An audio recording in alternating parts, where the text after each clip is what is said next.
Hi friends, welcome to Rekha kitchen. ఈరోజు మనం మజ్జిగ బజ్జీ పులుసు తయారీ విధానాన్ని నేర్చుకుందాం. ముందుగా 1 కప్పు శనగపిండి, 1/2 టీ స్పూన్ కారం, కొద్దిగా పసుపు, జీలకర్ర కొద్దిగా, రుచికి సరిపడా ఉప్పు, చిటికెడు సోడా, అల్లం వెల్లుల్లి పేస్ట్. వీటన్నింటినీ కలుపుకోవాలి. ఈ విధంగా కలుపుకున్న తర్వాత వాటర్ వేసుకోవాలి.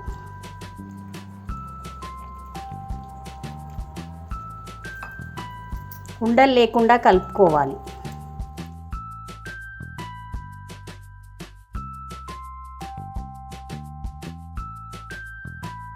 ఈ విధంగా కలుపుకొని పక్కకు తీసి పెట్టుకోవాలి. మజ్జిగ తయారీ విధానాన్ని చూసుకుందాం. ముందుగా 250 గ్రామ్స్ పెరుగు తీసుకోవాలి. ఆ పెరుగుని బ్లెండర్తో మజ్జిగ చేసుకోవాలి.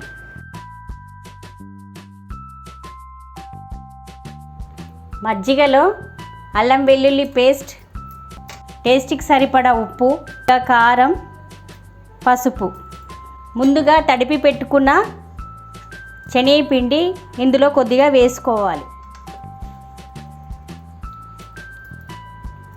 వేసుకొని బ్లెండర్తో బ్లెండ్ చేయాలి. బ్లెండ్ చేసిన తర్వాత కొద్దిగా కొత్తిమీర వేసుకోవాలి. నెక్స్ట్ ప్రాసెస్కి వెళ్దాం. ముందుగా ఆయిల్ వేసుకుందాం. ఆయిల్ వేడి అయిన తర్వాత బజ్జీల పిండిని ఈ విధంగా వేసుకోవాలి.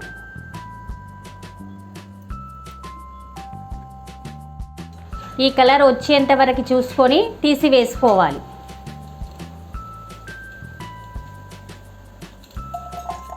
ముందుగా 2 చెంచాల ఆయిల్ వేసుకుందాం.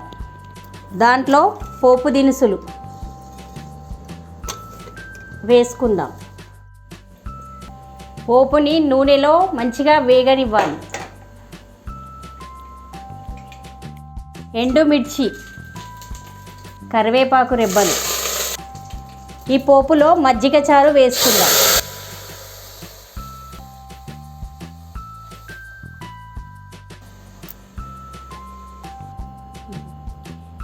ఈ మజ్జిగ పులుసు ఒక పొంగు వచ్చేంత వరకు చూసుకుందాం. ఈ విధంగా పొంగు వచ్చేంత వరకు చూసుకొని బజ్జీలని ఇందులో వేసేసుకోవాలి.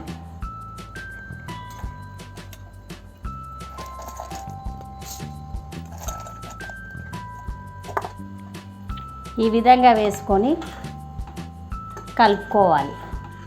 సమ్మర్ స్పెషల్ బజ్జీల చారు రెడీ అయిందండి. మీ ఇంట్లో కూడా ఒకసారి ట్రై చేసి చూడండి.